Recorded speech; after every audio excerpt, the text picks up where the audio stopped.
പ്രിയപ്പെട്ട സുഹൃത്തുക്കളെ, 18ാം ലോക്സഭയിലേക്കുള്ള വോട്ടെടുപ്പ് ആരംഭിച്ചിട്ട് ദിവസങ്ങൾ കഴിഞ്ഞു.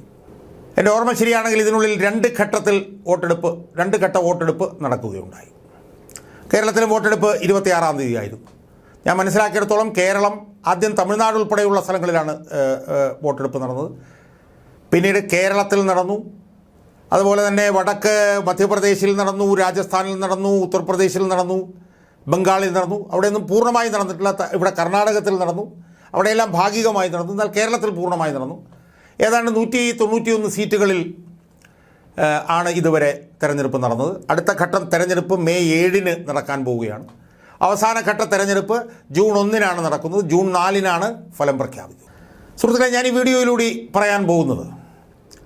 വീഡിയോയിലൂടെ നടത്താൻ പോകുന്ന നിരീക്ഷണം, ഈ നടക്കാൻ പോകുന്ന തെരഞ്ഞെടുപ്പിൽ താൻ 400 സീറ്റിലധികം നേടി അധികാരത്തിൽ വരും എന്നുള്ള മോദിയുടെ വാദം ജനം തള്ളും എന്ന് പറയാൻ വേണ്ടിയിട്ടാണ്.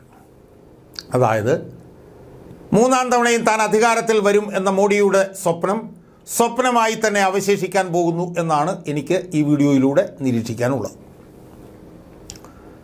സുഹൃത്തുക്കളെ, ഏതാണ്ട് മാസങ്ങൾ മുമ്പ് മുതൽ തന്നെ മോഡിയും അദ്ദേഹത്തെ പിന്തുണയ്ക്കുന്നവരും പറഞ്ഞുകൊണ്ടിരുന്ന എന്താണ്? മോദി 3ാമത് അധികാരത്തിലേക്ക് വന്നു കഴിഞ്ഞു, മോദിക്ക് 400-ലധികം സീറ്റുകൾ ലഭിച്ച് മോദി അധികാരത്തിലേക്ക് തേർഡ് ടേം മോഡി 3.0 നിങ്ങൾ കാണാൻ പോകുന്നു. ഇതാണ് അങ്ങനെ പറഞ്ഞുകൊണ്ടിരുന്നപ്പോൾ അതിന് ഒരു വിശ്വാസയോഗ്യത ആ സമയത്തുണ്ടായിരുന്നു എന്നുള്ളതും ഒരു വസ്തുതയാണ്. കാരണം മോദി അത് പറയുന്ന സമയത്ത് പ്രതിപക്ഷം ഛിന്ന ഭിന്നമായി കിടക്കുകയായിരുന്നു. പ്രതിപക്ഷത്തുള്ള ഒട്ടേറെ നേതാക്കന്മാരെ ജയിലിലടയ്ക്കാൻ മോഡിക്ക് കഴിഞ്ഞു. അങ്ങനെ മോഡി തല ഉയർത്തി നിൽക്കുന്ന ഒരു സമയത്താണ് മോഡി 400 സീറ്റിലധികം നേടി താൻ അധികാരത്തിൽ വരാൻ പോകുന്നു എന്ന് പറഞ്ഞു. എന്നാൽ ഇന്നത്തെ മോദിയുടെ അവസ്ഥ എന്താണെന്ന് ആലോചിച്ച് നോക്കിയേ. മോദിക്ക് പോലും തോന്നുന്നുണ്ടാകുമോ മോദി അധികാരത്തിൽ വരാൻ പോവുകയാണ്? ഇല്ല എന്നാണ് എനിക്ക് പറയാനുള്ളത്. സുഹൃത്തുക്കളെ, മോദി 400 സീറ്റ് നേടി അധികാരത്തിൽ വരാൻ പോകുന്നു എന്ന് പറഞ്ഞതിന് ശേഷം ഉണ്ടായ സംഭവവികാസങ്ങൾ എന്താ? അതിനുശേഷമാണ് ഇന്ത്യ മുന്നണി എന്ന് പറഞ്ഞൊരു മുന്നണി ഉണ്ടായത്. ആ മുന്നണി ഉണ്ടായപ്പോൾ ആ മുന്നണിയെ മോദി പരിഹസിച്ചെങ്കിലും മോദി പെട്ടെന്ന് NDA ഒന്ന് കൂട്ടിക്കെട്ടി 36 പാർട്ടികളെല്ലാം കൂടെ ചേർത്തിട്ട് ദേശീയ ജനാധിപത്യ സഖ്യത്തെ ഒന്ന് സജീവമാക്കി. അതിൽ നിന്ന് തന്നെ മോദിയുടെ ഭയം വളരെ പ്രകടമായിരുന്നു. കാരണം കഴിഞ്ഞ ഒരു 8 വർഷക്കാലമായി മോദി NDA എന്ന് പറഞ്ഞിട്ടുള്ള സംവിധാനത്തെക്കുറിച്ച് പറഞ്ഞു കേട്ടിട്ട് പോലുമില്ല. പക്ഷേ അപ്പോഴും മോദി ജയിക്കുമെന്നുള്ള ഒരു ആത്മവിശ്വാസം മോദിക്കുണ്ടായിരുന്നു. 2 കാരണങ്ങൾ കൊണ്ടാണ് മോദി ജയിക്കുമെന്ന് മോദി കരുതിയത്. ഒന്ന്, രാമക്ഷേത്ര നിർമ്മാണവുമായി ബന്ധപ്പെട്ടുണ്ടാക്കിയ ഒരു ഹൈപ്പ്, അതിലൂടെ ഹിന്ദു വോട്ടുകൾ ധ്രുവീകരിക്കാമെന്ന് മോദി വിചാരിച്ചു. അതുപോലെ തന്നെ പൗരത്വ നിയമ ഭേദഗതിയുമായി ബന്ധപ്പെട്ടുള്ള അതിലൂടെയും വോട്ടുകൾ കേന്ദ്രീകരിക്കാം എന്ന് മോദി വിചാരിച്ചു. പക്ഷേ ആ 2 വിഷയങ്ങളിലും മോദി ദയനീയമായി പരാജയപ്പെട്ടു. അതായത് രാമക്ഷേത്ര നിർമ്മാണത്തിലൂടെ ഹിന്ദു വോട്ടുകൾ കേന്ദ്രീകരിക്കാമെന്നുള്ള മോദിയുടെ സ്വപ്നം സാക്ഷാത്കരിക്കപ്പെട്ടില്ല. ഹിന്ദുക്കൾ തന്നെ അത് വിശ്വസിച്ചില്ല. അതൊരു ഡാം സ്ക്വിബായി പോയി, അതൊരു നനഞ്ഞ പടക്കമായി പോയി. അതുപോലെ തന്നെ പൗരത്വ നിയമ ഭേദഗതിയുമായി ബന്ധപ്പെട്ടുള്ള ചട്ടങ്ങൾ തെരഞ്ഞെടുപ്പിന് തൊട്ടുമുമ്പ് കൊണ്ടുവന്നപ്പോൾ അത് വോട്ട് തട്ടാനുള്ള ശ്രമമാണെന്ന് അതും ഹിന്ദു വിഭാഗത്തിന് ബോധ്യമായി. അവിടെയും മോഡി പരാജയപ്പെട്ടു. അങ്ങനെ നിൽക്കവെയാണ് തെരഞ്ഞെടുപ്പ് വന്നത്. തെരഞ്ഞെടുപ്പിൻ്റെ 1-ാം ഘട്ടം കഴിഞ്ഞപ്പോൾ മോഡി വീണ്ടും ഭയചകിതനായി. കാരണം എന്താ? പോളിംഗ് ശതമാനം കുത്തനെ കുറഞ്ഞു. മോദിക്ക് പാർട്ടിക്ക് അകത്തു നിന്ന് തന്നെ പ്രശ്നങ്ങളുണ്ടായി.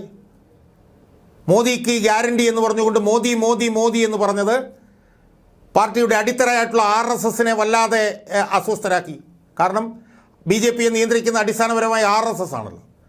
RSSൽ നിന്നും അകന്ന മോദി തന്നെ ഒരു വിൽപ്പനച്ചരക്കാക്കി തന്നിൽ അധികാരം കേന്ദ്രീകരിക്കാൻ ശ്രമിക്കുന്നു എന്നുള്ള തോന്നൽ RSSനുണ്ടാക്കി. അവർ അസ്വസ്ഥരായി. അവർ പഴയ പോലെ വലിയ താല്പര്യം മോഡിയുടെ വിജയത്തിൽ എടുത്തില്ല. അതുപോലെ തന്നെ മോഡിയുടെ പാർട്ടിക്കകത്ത് ഒക്കെ തന്നെ വലിയ അന്തഛിദ്രമുണ്ടായി. ഒട്ടേറെ സംസ്ഥാനങ്ങൾ, ഗുജറാത്തിൽ പോലും പ്രശ്നങ്ങളുണ്ടായി, മറ്റ് സംസ്ഥാനങ്ങളിലൊക്കെ പ്രശ്നങ്ങളുണ്ടായി. ഉത്തർപ്രദേശിലാണെങ്കിൽ മോദിക്കെതിരെ യോഗി വളർന്നു വരുന്നു എന്നുള്ള ധാരണ ശക്തമായി. മോദിയും യോഗിയും തമ്മിലുള്ള ആഭ്യന്തര വൈരുദ്ധ്യം ഉത്തർപ്രദേശിൽ ശക്തമായി. അതുപോലെ തന്നെ 2014-ലും 2019-ലും ഉണ്ടായിരുന്ന ഒരു മോദി വികാരം, അല്ലെങ്കിൽ മോദിക്ക് അനുകൂലമായിട്ടുള്ള ഒരു ഹിന്ദു ധ്രുവീകരണം, അതിൻ്റെ അഭാവം ഇത്തവണ വളരെ പ്രകടമായിരുന്നു. ഒരു വശത്ത് വർഗീയമായിട്ടുള്ള ധ്രുവീകരണം എന്നുള്ളത് പരാജയപ്പെട്ടു. മറുവശത്ത് ഈ ആൻറ്റി ഇൻകുംബൻസി, അതായത് അധികാരത്തിൽ ദീർഘനാൾ ഇരുന്നതിൻ്റെ പ്രശ്നങ്ങൾ, പാർട്ടിക്കകത്തുള്ള അന്തഛിദ്രങ്ങൾ എന്ന് മാത്രമല്ല അഴിമതി, ഈ പറഞ്ഞതുപോലെ വിലക്കയറ്റം, തൊഴിലില്ലായ്മ, കർഷകരുടെ ഇടയിലുള്ള അസംതൃപ്തി, ഇതൊക്കെ മുഖ്യധാരയിലേക്ക് വരാൻ തുടങ്ങി. അത് മോദിയെ വല്ലാതെ അസ്വസ്ഥനാക്കി. അപ്പോൾ ഒരു വശത്ത് മോദിക്കെതിരായിട്ടുള്ള വികാരം കൂടുതൽ ശക്തിപ്പെട്ടു, മറുവശത്ത് മോദി അനുകൂല വികാരം ഉണ്ടാക്കിയെടുക്കുന്നതിൽ മോദി പരാജയപ്പെട്ടു. അത് മോദിയെ വല്ലാതെ ആശങ്കയിലാക്കിയതിനെ തുടർന്നിട്ടാണ് മോദി മുസ്ലിങ്ങൾക്കെതിരെ ഏറ്റവും തെറ്റായിട്ടുള്ള സംസാരങ്ങളുമൊക്കെയായി ബന്ധപ്പെട്ട് വന്നത്. അതിൻ്റെ വിശദാംശങ്ങളിലേക്ക് ഞാൻ പോകുന്നില്ല. മുസ്ലിങ്ങളെ ഏറ്റവും കൂടുതൽ അപകീർത്തിപ്പെടുന്ന നിലയിലുള്ള പ്രസ്താവനയുമായിട്ട് ബന്ധപ്പെട്ട് വന്നു.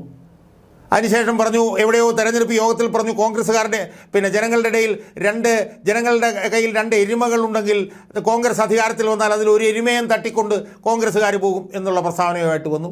സ്ത്രീകളുടെ കെട്ടുതാലി പറിച്ചുകൊണ്ട് പോകും കോൺഗ്രസ് എന്ന് പറഞ്ഞു വന്നു. അതുപോലെ തന്നെ മുസ്ലിങ്ങൾക്ക് കൂടുതൽ റിസർവേഷൻ കൊടുക്കുകയാണെന്നൊക്കെ ഉള്ള നിലയിൽ വന്നു.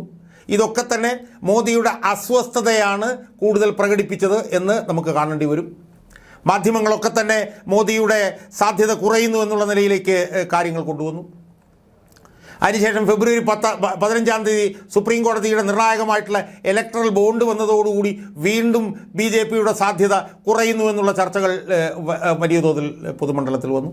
ഇലക്ട്രൽ ബോണ്ടുമായി ബന്ധപ്പെട്ടുകൊണ്ട് BJPക്ക് ഒരു മറുപടിയും കൊടുക്കാൻ പറ്റാത്ത ഒരു നിലയിലേക്ക് കാര്യങ്ങൾ പോയി. അങ്ങനെ 400 സീറ്റിൽ അധികാരത്തിൽ വരുമെന്ന് പറഞ്ഞ മോദി അധികാരത്തിൽ കയറാനുള്ള സാധ്യത ഉണ്ടോ ഇല്ലയോ എന്നുള്ള തർക്കത്തിൽ കയ്യാലപ്പുറത്ത് തേങ്ങ പോലെ നിൽക്കുമ്പോഴാണ് കർണാടകത്തിലെ പ്രജ്വൽ രേവണ്ണയുടെ പിന്നെ ഈ സ്ത്രീപീഡന കാസറ്റുകളുമായി വീഡിയോകളുമായി ബന്ധപ്പെട്ടുള്ള വിഷയം വരുന്നത്.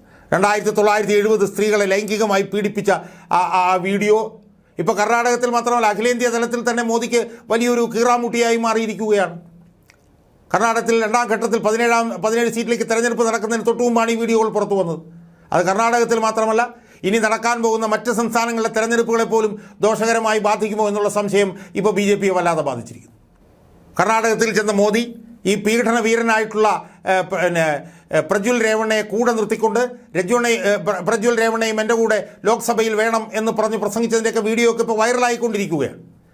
മോദിക്ക് കൃത്യമായിട്ടുള്ള അതിനുള്ള മറുപടി പോലും കൊടുക്കാൻ കഴിഞ്ഞിട്ടില്ല. ഈ പീഡന വീരനായിട്ടുള്ള പ്രജ്വൽ രേവണ്ണയെ ഇന്ത്യയിൽ നിന്ന് ജർമ്മനിയിലേക്ക് കടത്താൻ മോദിയും അമിത്ഷായും ചേർന്ന് സഹായിച്ചു എന്നുള്ള ആരോപണത്തിനും മോദിക്ക് മറുപടി പറയാൻ കഴിഞ്ഞിട്ടില്ല. അപ്പോൾ വല്ലാത്ത ഒരു ഗതികെട്ട അവസ്ഥയിൽ മോദി നിൽക്കുകയാണിപ്പോൾ. ഈ നിൽക്കുന്ന സമയത്ത് അരവിന്ദ് കെജ്രിവാളിന് സുപ്രീം കോടതി ജാമ്യം കൂടി നൽകുന്ന ഒരു സാഹചര്യം ഉണ്ടായാൽ നരേന്ദ്രമോദിയുടെ ഗതി വളരെ ദയനീയമാവാനുള്ള സാധ്യതയാണ് എന്നാണ് പൊതുവിൽ വിലയിരുത്തപ്പെട്ടിട്ടുള്ളത്. പോളിംഗ് ശതമാനം കുറഞ്ഞതിലുള്ള ആശങ്ക, മോദി അനുകൂല വികാരം മുന്നോട്ട് കൊണ്ടുവരാൻ പറ്റാത്തതിലുള്ള ആശങ്ക, വർഗീയമായിട്ടുള്ള ധ്രുവീകരണം നടത്തുന്നതിൽ പരാജയപ്പെട്ടതിലുള്ള ആശങ്ക, തൊഴിലില്ലായ്മയും വിലക്കയറ്റവും കർഷക പ്രശ്നങ്ങളും ഉൾപ്പെടെയുള്ള വിഷയങ്ങൾ മുന്നോട്ട് വന്നതിലുള്ള ആശങ്ക, പ്രജ്വൽ രേവണ്ണയുടെ ലൈംഗിക പീഡന പെൻഡ്രൈവ് വ്യാപകമായത് ബന്ധപ്പെട്ടുകൊണ്ടുള്ള ആശങ്ക, അതിന് പുറത്ത് അരവിന്ദ് കെജ്രിവാളിന് സുപ്രീം കോടതി ജാമ്യവും കൂടി നൽകിയാൽ നരേന്ദ്രമോദിയുടെ അവസ്ഥ, നരേന്ദ്രമോദിയെ അത് ആസന്ന നിലയിലാക്കാനുള്ള സാധ്യതയാണ് നമ്മൾ ഇപ്പോൾ കാണുന്നത്. മൊത്തത്തിൽ പരിശോധിച്ചാൽ നമുക്ക് കാണാൻ കഴിയുന്നത് മാസങ്ങൾക്ക് മുമ്പ് 400+ സീറ്റിൽ നരേന്ദ്രമോദി 3.0 കാണാൻ കഴിയും എന്ന് പറഞ്ഞ് ആരംഭിച്ച മോഡിയുടെ ആ ജുഗർനോട്ട് ഉണ്ടല്ലോ, ആ ജുഗർനോട്ട് അതിപ്പോൾ ഒരു അവലാഞ്ചെ പോലെ താഴോട്ട് ഉരുണ്ടുരുണ്ട് പോകുന്നതാണ് നമുക്ക് കാണാൻ കഴിയുന്നത്. ഈ നിലയിലാണ് പോകുന്നതെങ്കിൽ അടുത്ത ജൂൺ 4 മോഡി 3.4 എന്ന് പറയുന്നത് ഒരു സ്വപ്നമായി മാറിയാലും അത്ഭുതപ്പെടാനില്ല എന്നാണ് ഈ അഖിലേന്ത്യാ തലത്തിൽ തെരഞ്ഞെടുപ്പ് രംഗത്ത് നടക്കുന്ന സംഭവവികാസങ്ങൾ വ്യക്തമായി നൽകുന്ന സൂചന.